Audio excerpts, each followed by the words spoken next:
الحمد لله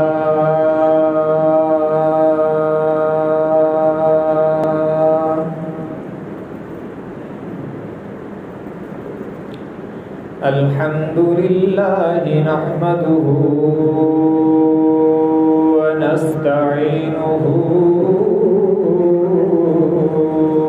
ونستغفره ونؤمن به ونتوكل عليه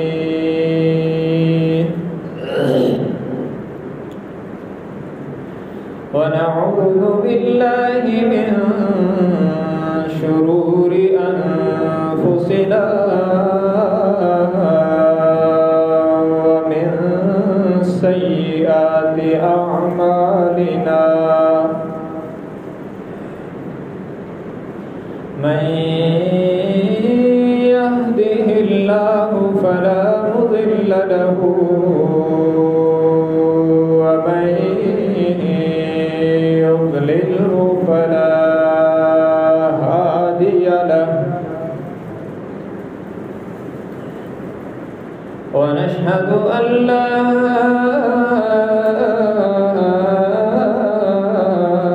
إله إلا الله وحده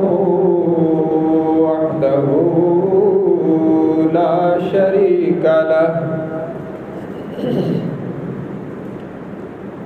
ونشهد أن سيدنا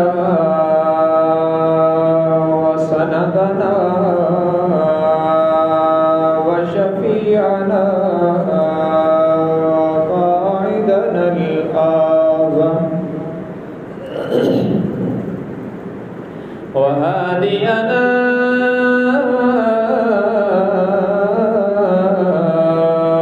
ومرشدنا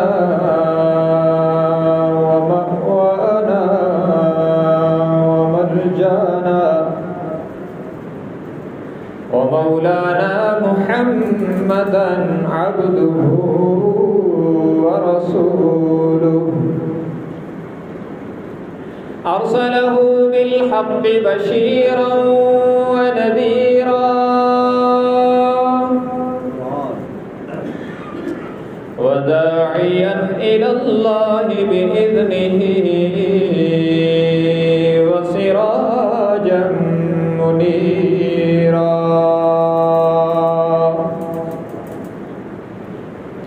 وصلى الله تعالى عليه وعلى آله وأصحابه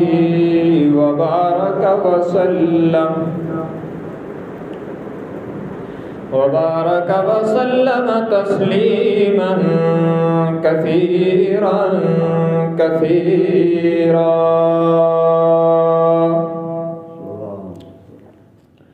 أما بعد فأعوذ بالله من الشيطان الرجيم بسم الله الرحمن الرحيم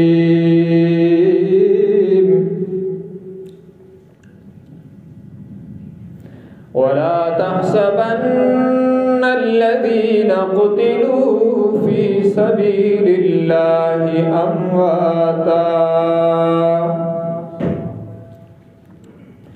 بل أحياء عند ربهم يرزقون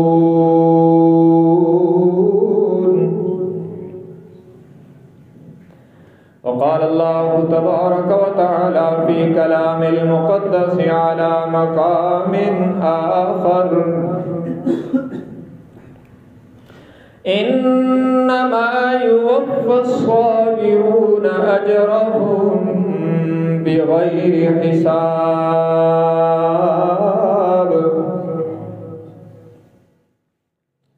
وقال النبي صلى الله تبارك وتعالى عليه وسلم الحسين مني وأنا من الحسين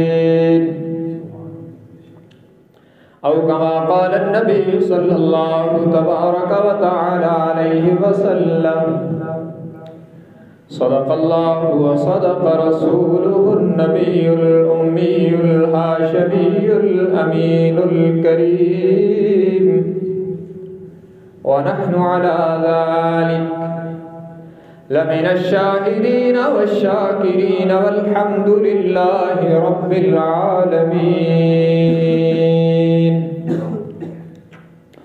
إن الله وملائكته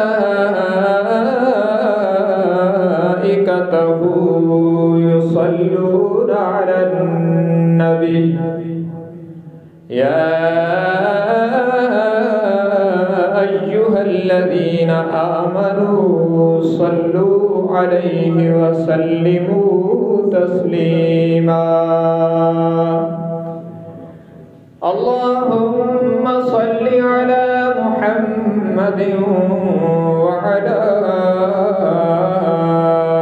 آل محمد كما صليت على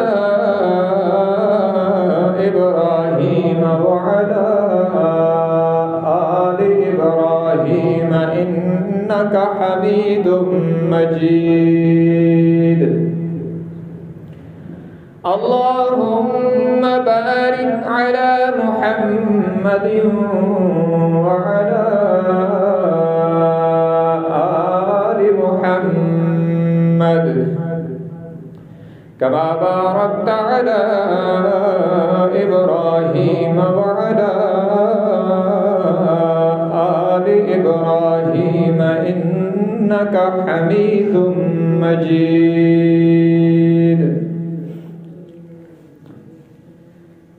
حاضرین گرامی قدر،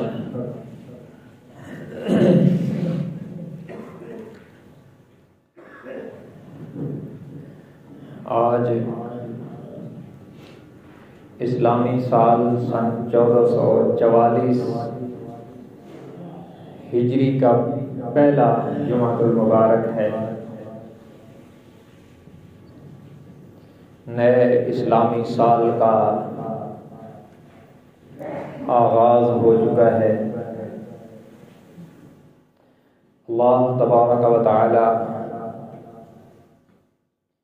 اس نئے اسلامی سال کو پوری امت کے لیے خیر و برکت کا ذریعہ بنائے. ماہ محرم کا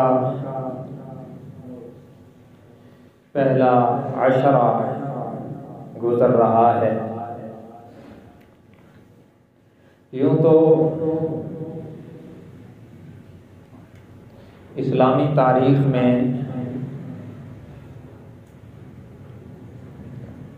پورے سال کے تمام مہینوں اور ایام میں کوئی مہینہ اور کوئی دن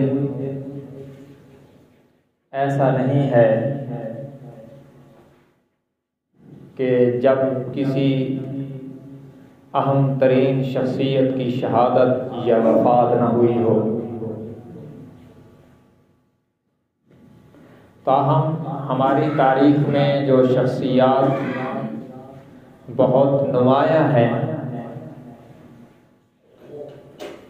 ان کا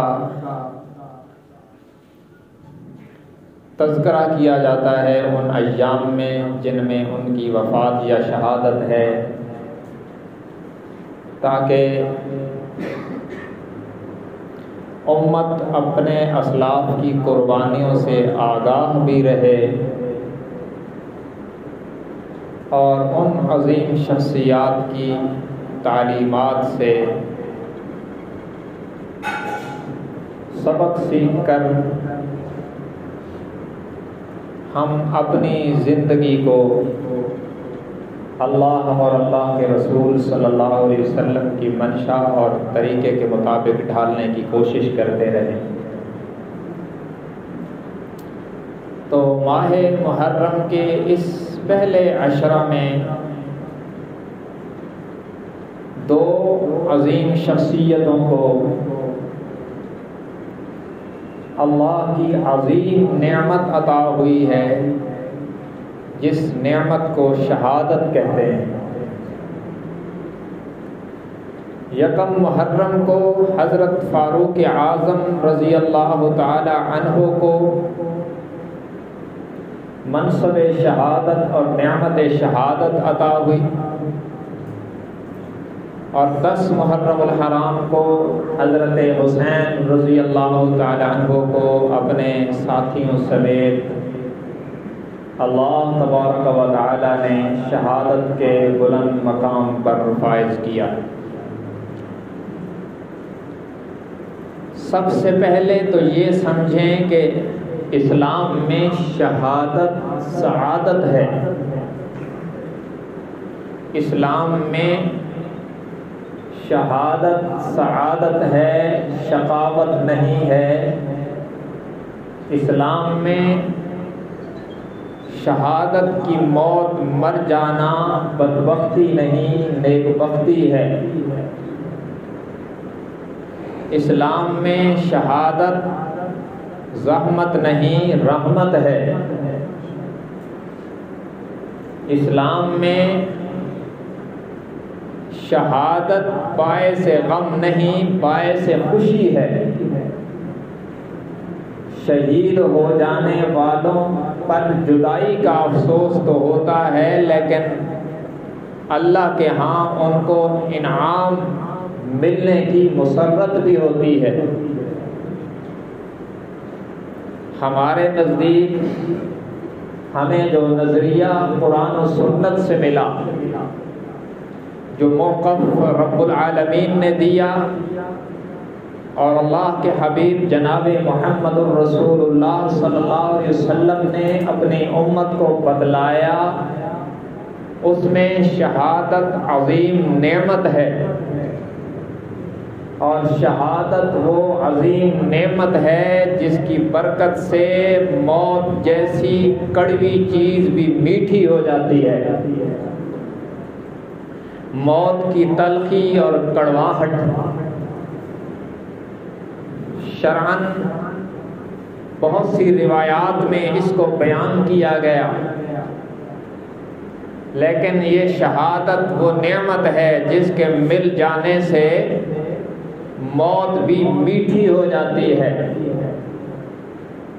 اور وہ کیسے ہوتی ہے؟ جیسے دنیا والے میٹھا ڈال کر تنبے کا مربع بنا کر اس کی کڑواہٹ کو مٹھاس میں بدل دیتے ہیں۔ دنیا والے مربع بنا کر کڑوے تنبے کو میٹھا کر دیتے ہیں، اسی طرح اللہ تبارک و تعالی شہید پر اپنے دیدار کا جلوہ ڈال کر اس کی تلخ موت کو میٹھا کر دیتے ہیں، تو اسے انعام ملتا ہے۔ بلکہ عین شریعت کے مطابق ہوگا اگر میں یوں کہوں کہ شہادت وہ عظیم نعمت ہے جس نعمت کے مل جانے کے بعد موت بھی حیات بن جاتی ہے۔ اس لیے کہ بظاہر دیکھنے میں تو نظر آئے گا کہ فاروق اعظم کو برچھا لگا، خون بہا، جسم مبارک زخمی ہوا اور روح پرواز کر گئی۔ دیکھنے میں تو اس وقت کے لوگوں نے دیکھا کہ جناب حضرت حسین ابن علی رضی اللہ تعالی عنہما کا مبارک سر بدن سے جدا کر دیا گیا۔ بظاہر تو روح مبارک جسم سے پرواز کر گئی، اور دیکھنے والا تو ظاہری نظر میں، باطنی نظر میں انہیں اموات میں شمار کرتا ہے، مگر رب کہتا ہے لا تقولوا لمن يقتل في سبيل الله اموات، خبردار جو میری راہ میں کٹ گئے انہیں مردہ نہ کہنا۔ بندہ سوچ سکتا ہے، سوال پیدا ہوتا ہے کہ یا اللہ دل میں تو خیال آتا ہے کہ کٹا ہوا ہے، روح نہیں ہے۔ فرمایا وَلَا تَحْسَبَنَّ الَّذِينَ قُتِلُوا فِي سَبِيلِ اللَّهِ أَمْوَاتًا، زبان سے کہنا بھی نہیں دل میں مردہ خیال بھی نہیں کرنا. یہ جو میری راہ میں قربان ہو گئے اب انہیں مردہ کہنا بھی نہیں، انہیں مردہ سمجھنا بھی نہیں، بل احیاء عند ربہم یرزقون، یہ اپنے رب کے ہاں زندہ بھی ہیں، کھاتے پیتے بھی ہیں. دنیا کی ان کی دنیاوی حیات کی شام ہو گئی اور ہمیشہ کی زندگی کی صبح ہو گئی. اب انہیں مردہ نہیں کہنا. تو جب انہیں حیات دوام مل گئی تو انہیں ہائے بھی نہیں کہنا، انہیں واہ کہنا ہے. پھر خیال آئے گا کہ ہم نے تو شہداء پر لوگوں کو روتے دیکھا. ابھی چند دن پہلے ہماری آرمی کے چند افسران شہید ہوئے. اللہ تبارک و تعالیٰ ان کی بخشش فرمائے اور ان کے درجات کو بلند فرمائے.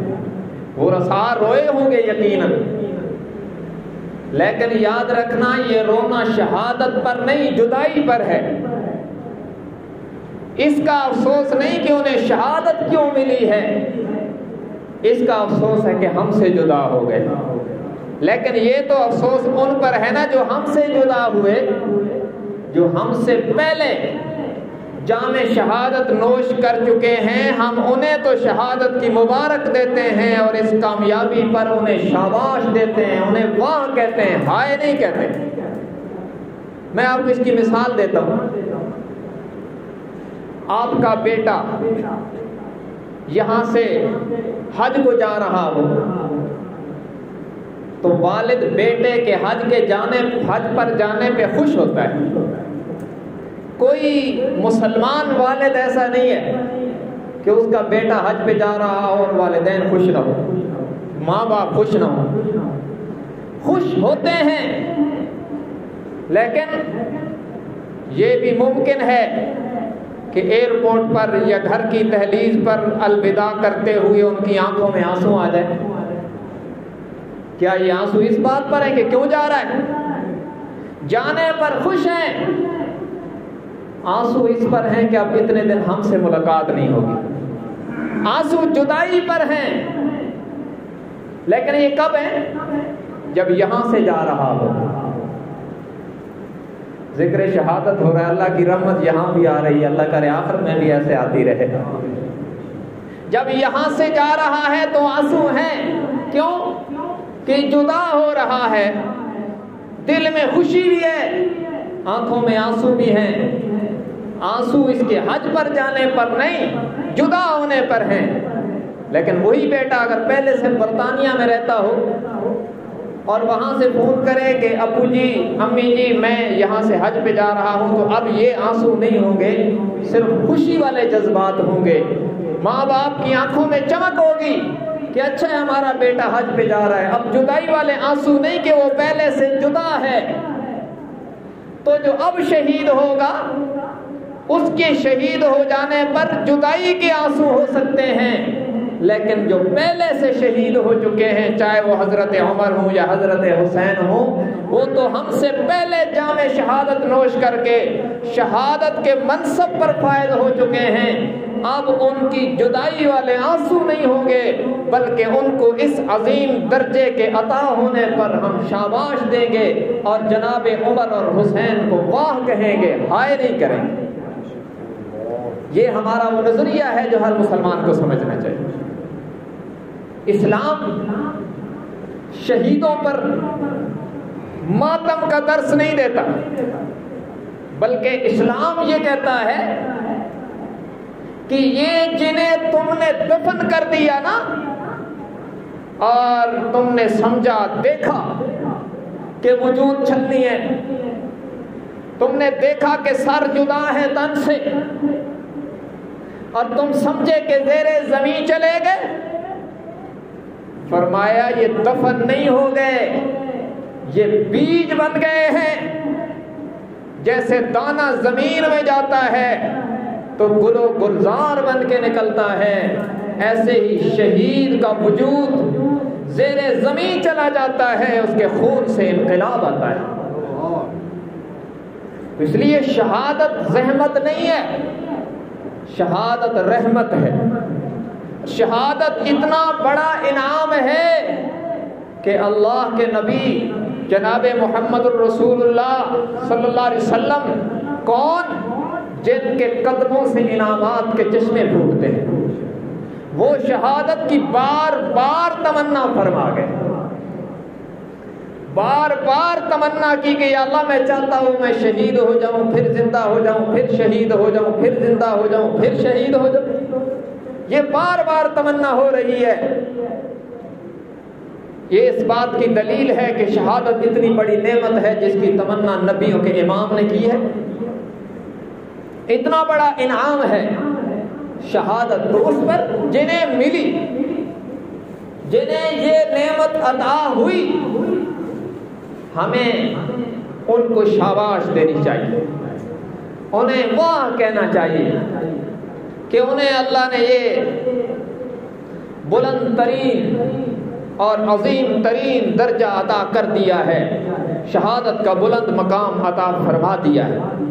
چاہے وہ حضرت عمر ابن خطاب فاروق اعظم ہو، یا جناب عثمان ذو النورین ہو، یا جناب علی المرتضیٰ ہو، یا جناب حسین ابن علی ہوں، یا ان کے ساتھی ہوں رضی اللہ عنہم اجمعین، سارے شہیدوں کو ہم خراج تحسین پیش کرتے ہیں۔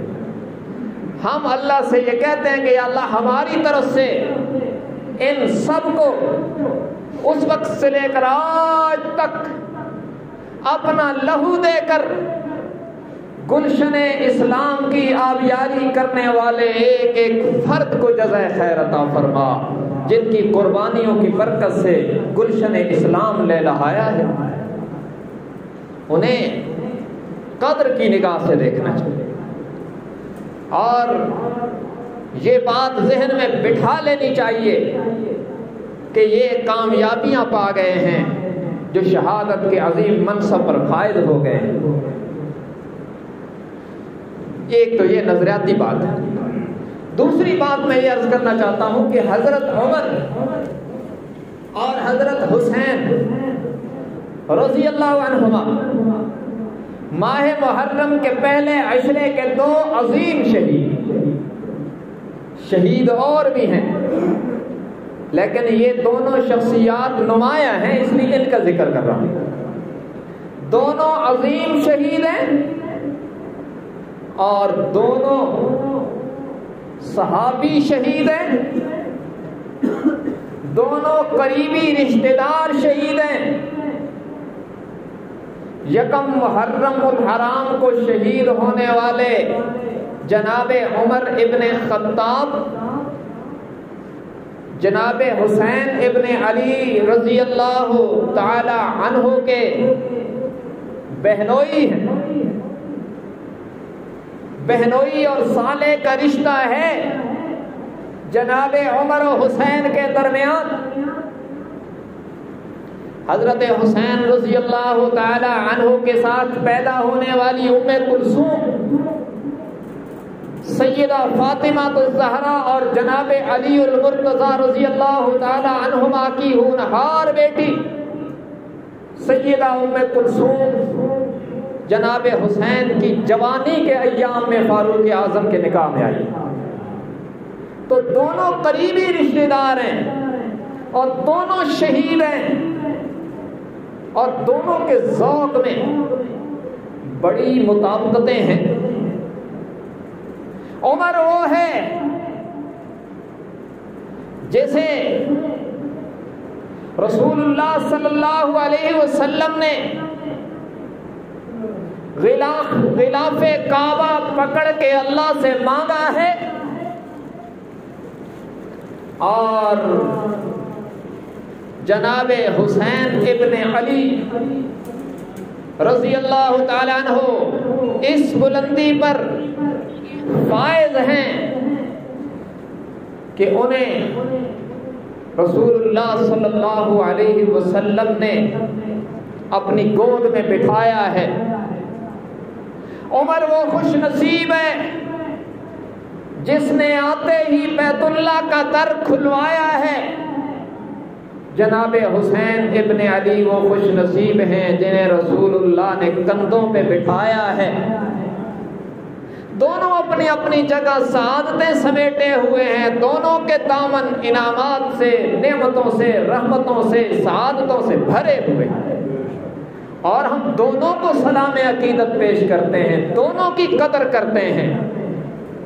اور ہمارا عقیدہ ہے جن بدبختوں کے ہاتھ جناب عمر و حسین کے مبارک خون سے رنگین ہوئے، ان پر اللہ کروڑوں لعنتیں کرے۔ ہمارے نزدیک جناب عمر ابن خطاب کا قاتل بھی ملعون ہے، اور جناب حسین ابن علی کا قاتل بھی ملعون ہے۔ دونوں دھرتی کے بدبخت انسان ہیں جنہوں نے ان عظیم شخصیات کے مبارک خون سے اپنے ناباک ہاتھوں کو رنگین کیا۔ دونوں پر اللہ کی رحمتیں اتر رہی ہیں، جنہیں اس ماہ محرم کے پہلے عشرہ میں شہادت کا جام نصیب ہو۔ میں شہادت فاروق اعظم کی چند جھلکیاں دوں گا، اور جناب حسین ابن علی کی شہادت کی چند جھلکیاں بھی دوں گا، اور آپ کو بتلاؤں گا کہ دونوں عظیم شخصیات کی عظیم شہادتوں میں مطابقتیں کتنی ہیں۔ دونوں کی شہادتوں کی خوشخبری اللہ کے نبی سنا چکے تھے۔ یہ قدر مشترک ہے شہادت حسین اور شہادت عمر میں، کہ اللہ کے نبی نے پہلے بتلا دیا تھا یہ شہید ہوں گے، اور یہ عجیب شہادتیں دونوں اپنی اپنی جگہ پر بہت عظیم ہیں، اور دونوں متمنی شہادت ہیں۔ فاروق اعظم یوں ہے کہ 22 لاکھ مربع میل پر اسلام کا پرچم لہرا رہا ہے۔ دار ارقم کے چند مرلوں کے کمرے سے نکلنے والا اسلام 22 لاکھ مربع میل پر اس کا جھنڈا لہرا رہا ہے۔ آپ اندازہ لگائیں نا کتنی وسعت ہوئی ہے۔ کبھی یوں ہے کہ دار ارقم کے چھوٹے سے کمرے میں حضور صلی اللہ علیہ وسلم اور چند صحابہ کرام بیٹھے ہیں، اور اسلام اتنا مغلوب ہے کہ بیت اللہ میں آزادی سے جا نہیں سکتے۔ جناب عمر آئے، بیت اللہ کا در کھلوا دیا، اور پھر یہ پیغام آگے بڑھنا شروع ہوا، بڑھتا رہا۔ پھر جب خطاب کا بیٹا منصب خلافت پہ بیٹھا تو پھر تھمتا نہ تھا سیل رواں ہمارا۔ پھر یہ مسلمانوں کا، یہ اسلام کا سمندر آگے بڑھتا ہی گیا، جو بھی راستے میں آیا پامال ہوا، مٹ گئے قیصر و کسریٰ کے غرور، اور خلافت راشدہ پہ جوانی آ گئی۔ میرے آقا کا لہرایا ہوا پرچم پوری آب و تاب کے ساتھ 22 لاکھ مربع میل پر لہرا رہا تھا۔ یہ سن 23 ہجری ہے۔ فاروق اعظم حج سے واپسی پر مدینہ منورہ جا رہے ہیں، اور راستے میں ایک جگہ رات کو قیام کیا۔ جب 22 لاکھ مربع میل کا فاتح اعظم، مسلمانوں کا امیر المومنین، وہ عمر جو امیر بھی تھا اور بیواؤں کے جھاڑو بھی دیتا تھا، وہ عمر جو امیر بھی تھا اور غریب بھی تھا، وہ عمر جس کے روب سے قیصر و کسریٰ کانپتے تھے، مگر یہ وہی تھا جس کے کرتے پر کئی کئی پیمند لگے ہوئے تھے۔ آج یہ رات کو جب رات کی تاریکی میں زمین پر لیٹے تو پچھلی راتوں کا چاند تھا۔ خطاب کے فرزند کی نظر جب چاند پہ پڑی تو خیال آیا کہ عمر، جیسے چاند اب پچھلی راتوں میں چلا گیا، تو بھی تو زندگی کی پچھلی راتوں میں چلا گیا، 63 سال کی عمر ہو چکی ہے۔ تو ایک دعا کی، اور حضرت عمر کے ساری زندگی کے کارنامے، حسین کارنامے بڑے عجیب ہیں. یہی ہے وہ جو فرش پہ بولتے تھے تو عرش سے اللہ ان کی حمایت میں بول پڑتے تھے. آج ایک دعا کی ہے اور عقل اس پہ حیران ہے کہ یہ کیسے ہوگا. عجیب الفاظ ہیں. رب العالمین سے ایک دعا کی، اللہم انی اسألک شہادتا فی سبیلک واجعل موتی فی بلد حبیبک. الہ العالمین، اب میں زندگی کے پچھلے پہر میں چلا گیا ہوں. جیسے یہ چاند اب مہینے کے آخری ایام میں کمزور نظر آ رہا ہے، میری ہڈیاں بھی کمزور ہو گئی ہیں. پروردگار عالم، آپ کی بارگاہ عالیہ میں سوال کرتا ہوں، یا اللہ شہادت کی موت بھی عطا فرما. اور میں چاہتا ہوں کلمہ پڑھنے کے بعد جن کی ساری زندگی غلامی کرتا رہا ہوں، میں چاہتا ہوں شہادت کی موت بھی ملے اور ان کے شہر مدینہ کی موت بھی مل جائے. فاروق اعظم نے یہ عجیب و غریب دعا کر دی. مدینہ منورہ تشریف لائے اور مسجد نبوی کے منبر پہ خطبہ دیتے ہوئے فرمایا، انا لک شہادت یا عمر. عمر تجھے شہادت کیسے ملے گی؟ شہادت کے لیے تو میدان جنگ میں جانا پڑتا ہے. تیری فوجیں دشمنوں کے خلاف برسرے پیکار ہیں، تجھے شہادت کیسے ملے گی؟ پھر وجد میں آ کے فرمایا، عمر جس اللہ نے تجھے مکہ سے مہاجر بنا کے مدینہ میں لایا ہے، وہی رب میدان جہاد سے شہادت کو اٹھائے گا، یہاں لا کر تجھے شہادت کا عظیم درجہ عطا فرمائے گا. ادھر یہود اور یہودی نواز سازشیں کر رہے ہیں، اسلام کا سیل رواں رکنے والا نہیں. کیسر و کسریٰ کا غرور خاک میں ملا دیا گیا ہے. اب مسلمانوں کے ساتھ جنگ کے میدان میں لڑنا ہمارے بس میں نہیں. سازش کی گئی.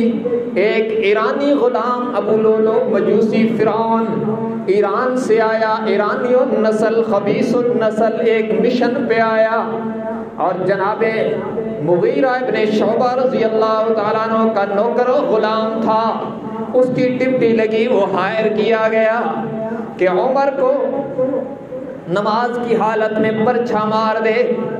ادھر فاروق اعظم کی دعائیں ہو رہی ہیں، ادھر کفار کی ناپاک تدبیریں ہو رہی ہیں، ادھر اللہ کی تقدیر مسکرا رہی ہے. عمر تو نے دو چیزیں مانگی ہیں، یا اللہ شہادت کی موت بھی عطا فرما، مدینہ منورہ کی موت بھی عطا فرما. ادھر مشیت مسکرا کے کہتی ہے، عمر تو نے مانگا ہے اس ذات سے جس کے خزانے غیر متناہی ہیں، جس کے خزانوں کی وسعت کی کوئی انتہا نہیں ہے، جو مانگنے والوں کو مانگنے سے بڑھ کے عطا فرمانے والی ذات ہے. تیری تمنا ہے شہادت بھی ملے، مدینہ کی موت بھی ملے. ادھر سے فیصلہ ہوا عمر کو شہادت بھی عطا ہوگی، مدینہ منورہ میں موت بھی عطا ہوگی، اور اس اعزاز کے ساتھ، اس عظمت کے ساتھ ملے گی کہ ان کی شہادت کا آغاز ہوگا. عمر باوضو ہوگا، مسجد نبوی کے مصلی پر ہوگا، حالت نماز میں ہوگا. عمر کی زبان پہ تسبیح و تلاوت ہوگی، عمر کی شہادت کا آغاز ہوگا. اور پھر موت صرف مدینہ میں نہیں ملے گی، قیامت تک کے لیے عمر کو اللہ کے نبی کا پڑوس بھی مل جائے گا. یہ عظیم فیصلہ بارگاہ الہی سے ہو چکا ہے. اور پھر 25 ذی الحج یا 26 27 مختلف جو روایات ہیں، یہ بدبخت آیا فجر کی نماز میں. فاروق اعظم نماز پڑھانے کے لیے آگے بڑھے ہیں اور یہ ابو لولو فیروز مجوسی ملعون اور یہ یاد رکھیں ایران میں اس کا دربار ہے اب بھی، اور اس پر لکھا ہوا ہے علیہ الصلوۃ والسلام. ہم کہتے ہیں علیہ لعنت اللہ واسعۃ کاملۃ دائمہ، لیکن اس سے آپ کو اندازہ ہو سکتا ہے کہ ایران والوں کی اکثریت کے ذہنوں میں عمر کی دشمنی کتنی ہے. لوگ کہتے ہیں کہ بادشاہ وہ کچھ نہیں کہتے، آپ زیادتی کرتے ہو. آج بھی فیروزہ جو ہے یہ اسی سے ہے. یہ جو ہمارے سنی بھی فیروزہ پہنتے ہیں نا، کہتے ہیں ہماری قسمت چمک جائے گی، وہ تمہاری قسمت کے چمکنے کا جھانسا دے کر تمہاری انگلی میں عمر کی دشمنی کا زہر پہناتا ہے. اور یاد رکھنا پتھروں سے قسمت میں کچھ نہیں ہوتا، قسمت کھوٹی کھری کرنے والی ذات اللہ کی.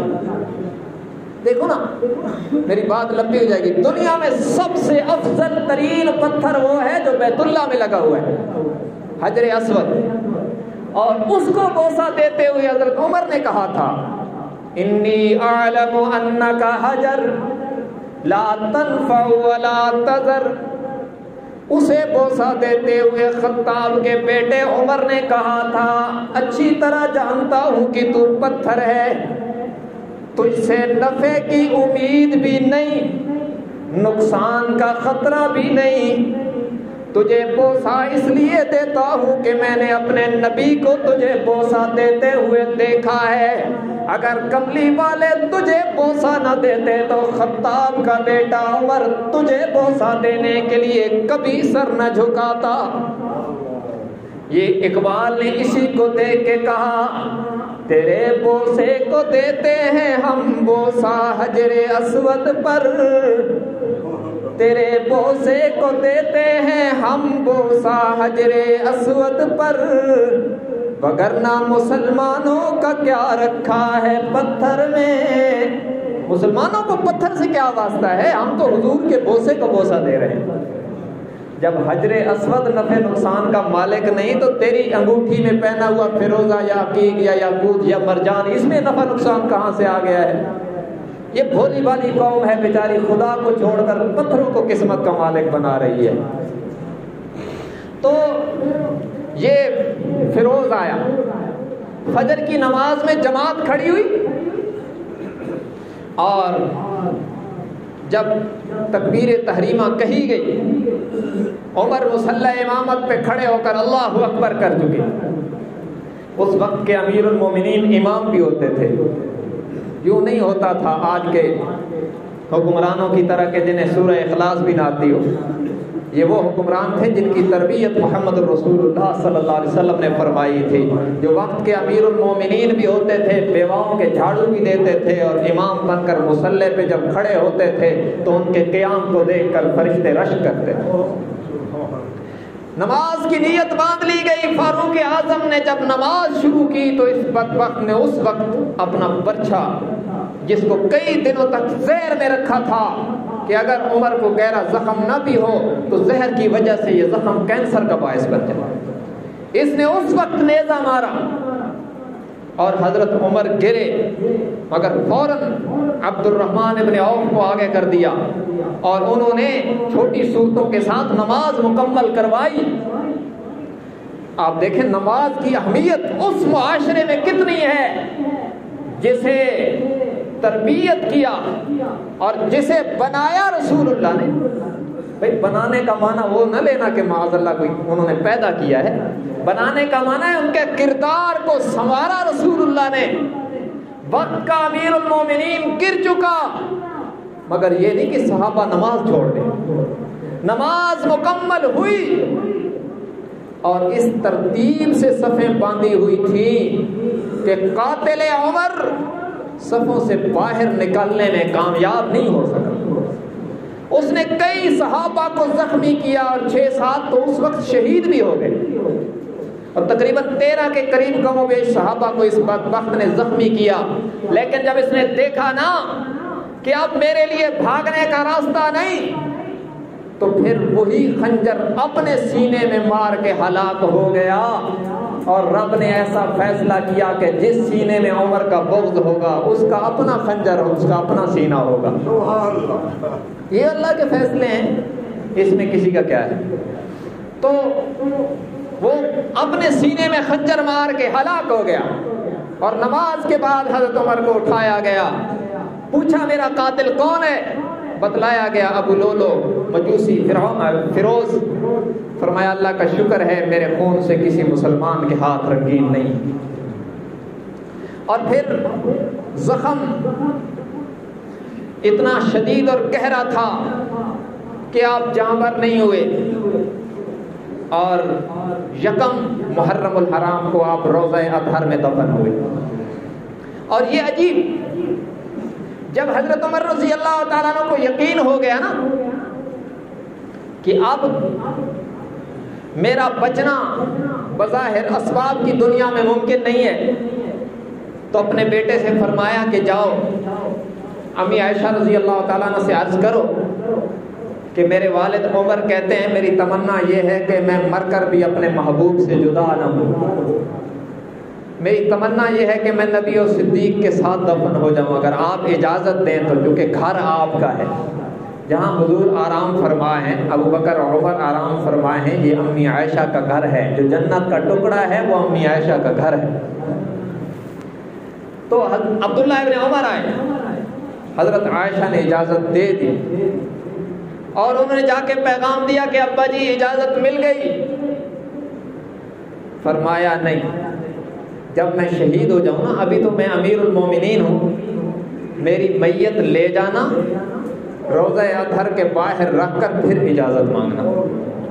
ممکن ہے کہ میرے خلیفۃ المسلمین ہونے کا لحاظ کر کے انہوں نے اجازت دی ہو، اگر اس وقت اجازت ملے تو پھر مجھے وہاں دفن کرنا، ورنہ عام قبرستان میں دفن کر دے۔ ایسا عادل، ایسے کردار تاریخ نے کب دیکھے ہوں گے جو اتنا خیال کرتے ہیں دوسروں کے حقوق کا۔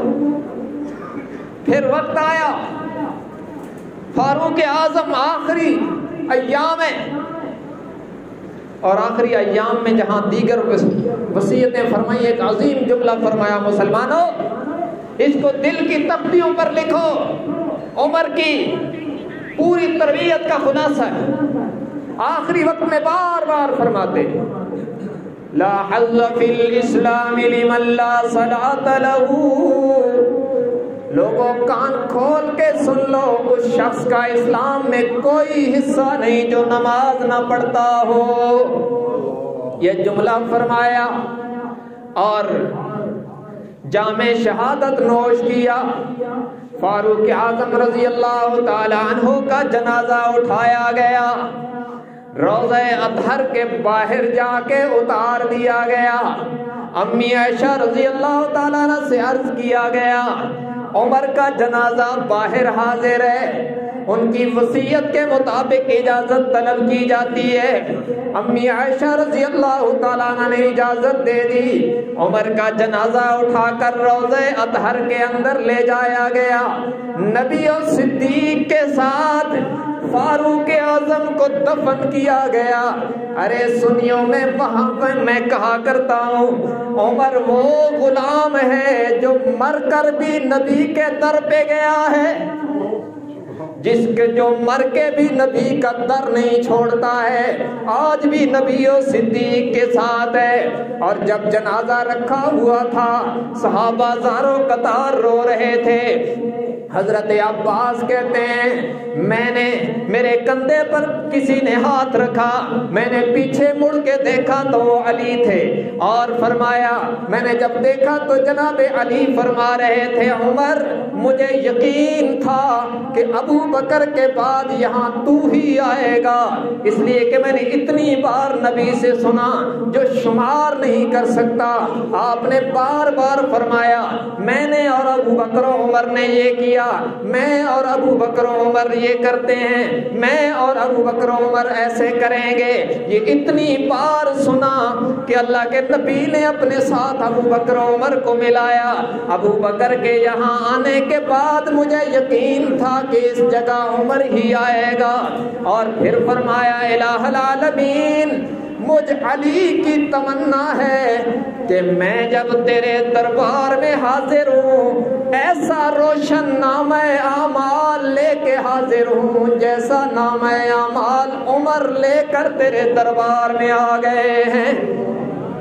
یہ یکم محرم کو فاروق اعظم کی شہادت اور نماز کی حالت میں اس کا آغاز ہے، اور پھر فرما رہے ہیں اس شخص کا اسلام میں کوئی حصہ نہیں ہے جو نماز نہ پڑھتا ہو، نماز کسی حال میں معاف نہیں۔ عمر اپنے کردار سے اور اپنے اقوال سے بتلا رہے ہیں جان دے دینا، نماز نہ چھوڑنا، نماز کا خیال کرنا۔ اور 10 محرم سن 61 ہجری کو کربلا کے میدان میں جناب حضرت حسین نے حضرت عمر کے اس جملے کی لاج رکھ دی۔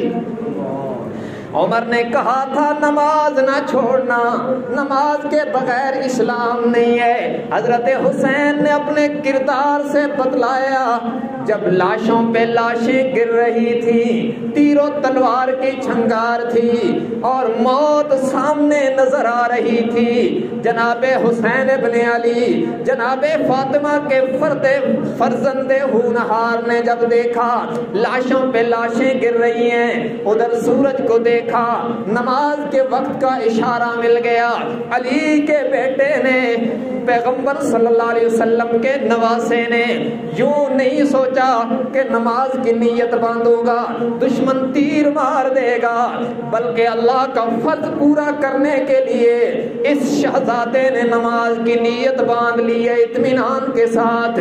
سبحانک اللہم و بحمدک و تبارک اسمک وتعالی جدک ولا الہ غیرک۔ یہ ثنا کے کلمات جناب حسین کی زبان پہ قرآن کے ترانے جاری، سبحان ربی العظیم، رکوع میں رب کی تسبیح کا ترانہ پڑھ دیا، پھر سر سجدے میں رکھا، کہا سبحان ربی الاعلی۔ کیسا عظیم سجدہ ہوگا جب گرتی ہوئی لاشوں کے درمیان حسین نے اپنا مبارک سر اللہ کے در پہ جھکا کر اپنے کردار سے بتلایا میرے ماننے والوں یہ سر کٹایا جا سکتا ہے، اللہ کے علاوہ کہیں اور جھکایا نہیں جا سکتا۔ یہ سجدہ کیا جناب حسین نے، یہ سجدہ کیا جناب علی کے شہزادے نے، لمبا سجدہ ہو گیا، اتنا لمبا سجدہ کیا جناب حسین نے سر سجدے میں رکھا تو ہے پر اٹھایا نہیں۔ اور یہ تربیت ہے وہ کہ جناب حسین کبھی مبارک کمر پہ سوار ہوتے تھے اور سجدے لمبے ہو جاتے تھے، یہ لمبا سجدہ کرنا حسین نے سیکھا اور آج سجدے میں سر رکھا، بدبخت فوج نے سر کاٹ دیا ہے، جناب حسین نے سر کٹوانا گوارا کیا مگر اللہ کا سجدہ قضا نہیں ہونے دیا اور عظیم اعزاز پایا۔ شاید یہ اعزاز تاریخ میں کسی کے حصے میں نہ آیا ہو کہ جس نے رب کے قدموں میں سر رکھ دیا، سجدے میں سر ہے۔ اللہ کے سب سے زیادہ قریب انسان سجدے میں ہوتا ہے، اللہ کے قرب کے اعلیٰ درجات میں جا کر جناب حسین ابن علی نے شہادت کا جام پیا اور یہ اعزاز پا گئے۔ اللہ کے نبی نے فرمایا یبعث کل عبد علی ما مات علیہ، کہ ہر بندہ اس حال میں اٹھے گا جس حال میں دنیا سے جائے گا۔ ارے کوئی کس ادا کے ساتھ آئے گا، کوئی کس ادا کے ساتھ آئے گا، علی کا شہزادہ جنتی جوانوں کا سردار حسین ابن علی اللہ کے دربار میں اس خوبصورت ادا کے ساتھ آئے گا، عرض کرے گا یا اللہ دیکھنا میں نے تیرے در پہ سر رکھا ہے پھر سجدے سے اٹھایا ہی نہیں۔ اور پھر یہ عجیب شہادت ہے، سر کٹا، مرنے کے بعد تو نفرتیں ختم ہو جانی چاہیے، لیکن حسین وہ مظلوم ہے کہ مرنے کے بعد بھی بدبخت دشمن کی نفرت کی آگ نہیں بجھی۔ اور دھڑ مبارک کربلا میں چھوڑ دیا گیا، اور سر کو اٹھا کر کبھی کوفہ کے دربار میں اور کبھی شام کے دربار میں بہن زینب بھی ساتھ ہے، اور جناب زین العابدین علی ابن حسین 16 سال کا بیمار زین العابدین بھی ساتھ ہے، اور یہ سر مبارک گھمایا جا رہا ہے درباروں میں، اور رب یہ بتلا رہے ہیں کہ میرے معاملات اپنوں کے ساتھ عقل سے بالا تر ہوتے ہیں، اس لیے کہ جو میرا ہو جاتا ہے اس کے انعام کی اصل جگہ آخرت ہے، دنیا نہیں ہے۔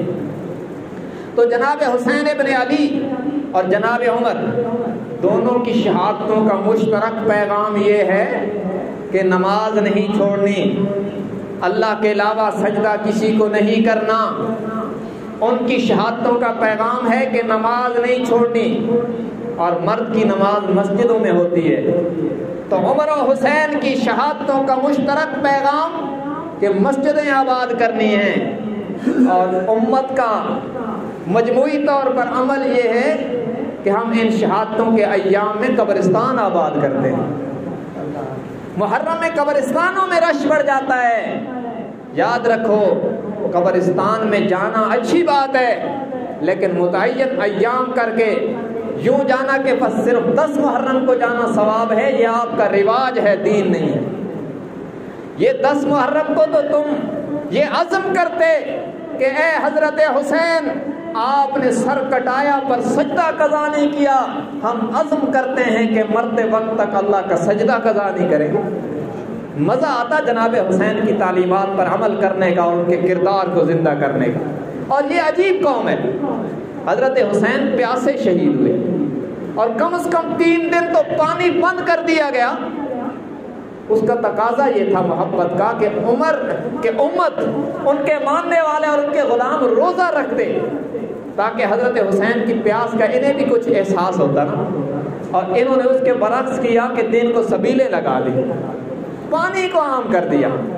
بھائی وہ تو روزے میں شہید ہو گئے، تو تو بھی روزہ رکھا کر ان کا غلام ہے کہ تو پانی کے سبیلے لگاتا ہے۔ اور بہت سارے لوگوں کو میں نے سنا ہے کہ اس دن روزہ نہیں رکھنا، اس دن تو بہت میٹھا پانی ملتا ہے، کئیوں کو روزے سے روکنے کا ذریعہ بھی بن جاتا ہے۔ کردار حسین زندہ باد ہے، اور اس کو زندہ کرو عمل سے۔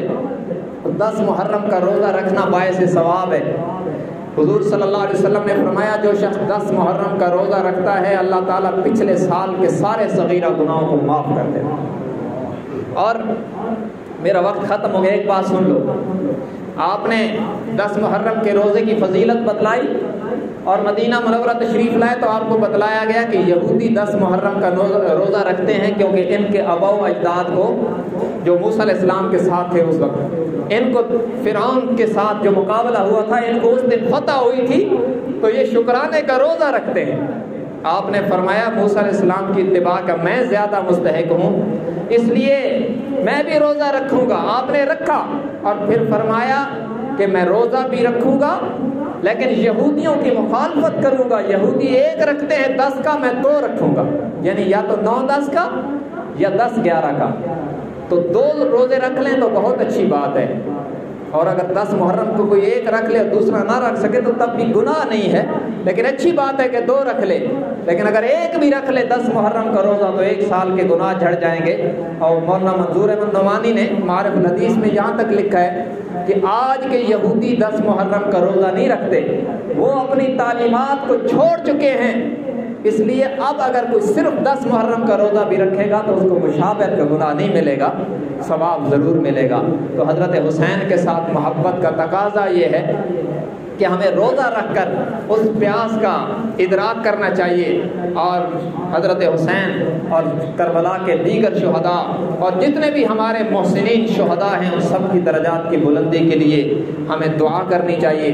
باقی تفصیل کے ساتھ تذکرہ حسین ولادت سے لے کر شہادت تک یہاں آپ کے اس خادم نے تفصیل سے بیان کر دیا ہے، ان کی زندگی کا ایک ایک پہلو، اور میرے چینل محمد دلاور نعمانی پر اپلوڈ بھی ہے، جس کا دل چاہے حضرت حسین کی پوری زندگی وہاں سے سماعت کر سکتا ہے، شارٹ ویڈیوز کے ساتھ بھی ہے، اور جمعے کے 4 بیان یہاں پر اپلوڈ ہیں ذکر حسین کے عنوان پر، انہیں دیکھ کر انہیں سن کے اپنا ایمان تازہ کر سکتے ہیں۔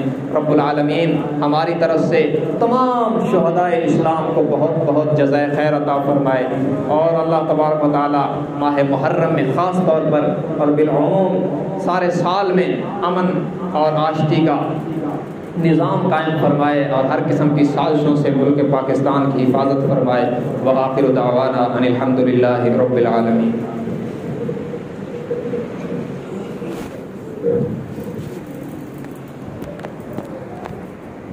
Reporter, 55 minutes US.